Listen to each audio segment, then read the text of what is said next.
Hello, everyone, and welcome back to Q's Views. And we're going to go ahead and continue the journey that I took in starting with my journey to playing tabletop RPGs and D20 style games. And we started with one of the very first sets that I started with, and we're going to go and continue with this. Now, some of you remember this. Some of you were playing or started at this time or before when this set was released. This set became so iconic that it was actually re-released later. Of course, it was a little bit different than the original release, as I believe someone could correct me in the comments below, that the second release of this, or the more recent release of this, was based more on, I think, on 4th edition rules. Someone can correct me if I'm wrong. But this is the original. Unfortunately, you could see one of them is missing its cover. I was considering going in on the re-release, and I have recently considered buying a new copy of this, because you can buy them, however, they're rather pricey. But I still have the originals at least, and as they are, as dilapidated as mine have become through extended use over the years, because I still use it.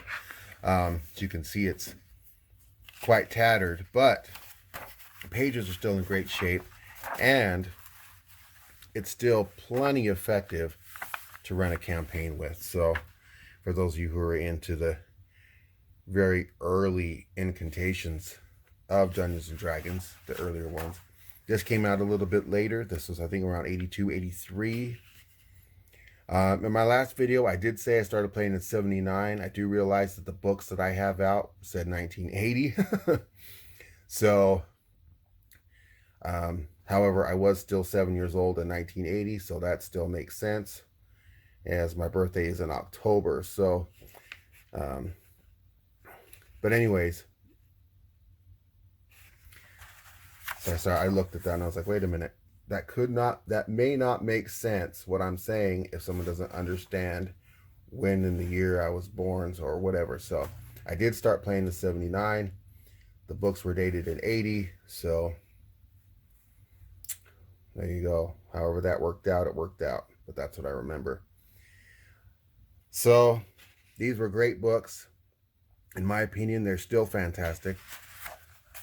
Some of the great artwork in here by various artists such as Easley and Elmore and all that still capture my attention. In my opinion, as great as the artists are today, still some of the best artwork ever for Dungeons and Dragons, in my opinion.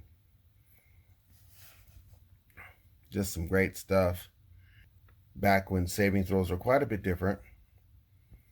One thing I've noticed, though, over the years that hasn't really changed is the equipment you carry. I mean, there's been a lot of changes over the years in terms of, race and class and even feats. There's even been alterations to spells. But one of the things I find interesting that hasn't changed is people still need tinderboxes. People still need rope. People still need backpacks. You're still going to want some kind of rations or some kind of water skin, a lantern, torches. Everything on here, suits of chainmail armor, of course, for those that, makes sense to wear chainmail. Dagger, sword. I mean, so obviously not all of this in terms of the armor, the shield, and the weaponry is going to fit every class or player, but the rest of it is all still pretty relevant to what makes up a basic equipment list. So all that is still relevant, and it's still used by almost every player at my table. So so it's interesting to see how many things have changed, but yet how many things have not changed. Obviously, you got money and treasure. You have conversion tables for now. There's a lot of people that's, I actually kind of miss that. I actually didn't mind the conversion table. I know some people were, only wanted one form of money, and some of you who have been playing since the Dragonlance times might remember that in the world of Kryn, your money is steel. It's not actually gold or silver or platinum or any of that. Steel is actually was the currency, the most valuable currency in Kryn. And so all these various currencies, I know for some people was kind of a headache, but for me it was kind of cool. It kind of gave the worlds kind of an interesting texture to their economy, and and how different things were. It kind of gave each world a different feel in terms of how it ran it economically. So I don't know, I really like that. I know some people only want there to be gold or whatever, and then some of the other RPG games where, there is no actual money used, where like Star Wars and various games like it, where people are using credits instead of gold or physical money.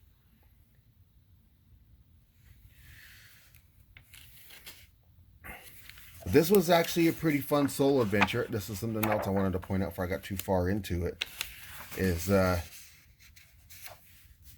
first solo adventure, part one, you have the town business. Pretty interesting because it gets you into kind of the commerce of town, and how to relate and interact with NPCs.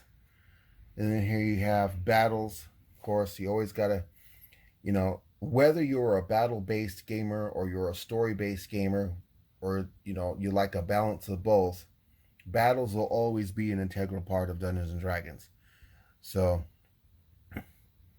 and I think what's interesting too is, it's a lot of what's changed.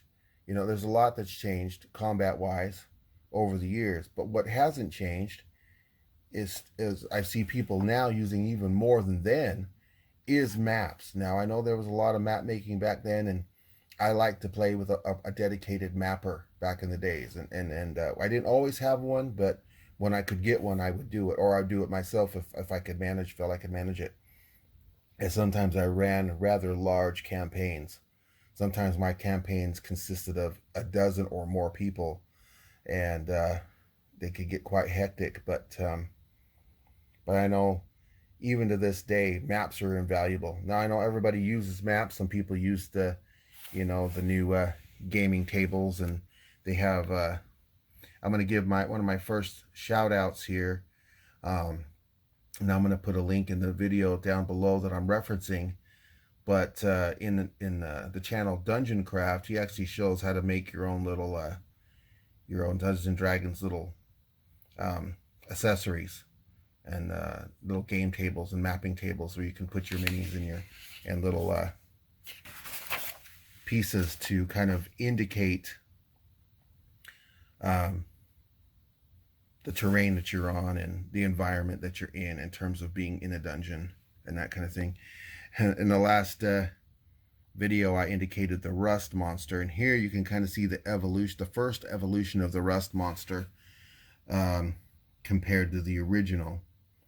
And as you can see, the evolution of the rust monster has come quite a ways, even since the books before these. So it's interesting also not only to see the evolution of the game in terms of dealing with battle and money and those kind of things, but also in the evolution of the artwork for the creatures. Now I know a lot of this was illustrated in Art and Arcana, and I will cover that book one of these days, but very interesting to see how even in such a short time span back then, everything in the game was taken in evolution. Some things for the better, some things maybe not so. One of the things that I really liked about these books, and especially as a young reader and learning these games, was that this solo adventure was done more in the style of like choose your own adventure. I don't know if any of you remember choose your own adventure books, but I loved those, and I read a lot of them as a kid. But like in this situation here at number 65, you have won the Great Goblin Fight. Congratulations. It was a tough battle for one lonely fighter. Don't forget that you started the adventure with a potion of healing, which can cure all your damage if you haven't already used it. Searching the area, you find 100 silver pieces and 50 gold pieces in small sacks that the goblins were carrying. Their swords look rusty and worthless. They have nothing else of value. Do you want to go west, go north, go east? So it's kind of laid out in a choose your own adventure style, which I really liked. I thought that was pretty cool. Now, some people didn't like it and felt it was kind of cheesy and was kind of keeping it a bit too linear. Um, but I think early on, someone especially new to the game and a younger person, I think this is a great way for people to learn, because from this you can always, improvise. You can always, you know, kind of go your own way if you want to, even within what seems to be a linear way to play. But I don't know, for me, it was a great way to learn, and it kind of gave me a better idea of how role playing works and how decision making works within games, especially when you're playing a character and you're trying to avoid metagaming, because you wouldn't really know where to go. You wouldn't know what you were doing, even if you'd been there before. See, and that's one thing I find interesting, is that I'm kind of going off topic just a little bit, but I think it's interesting how players who have been in a certain campaign more than once will declare that they know where they're going because they've done it before.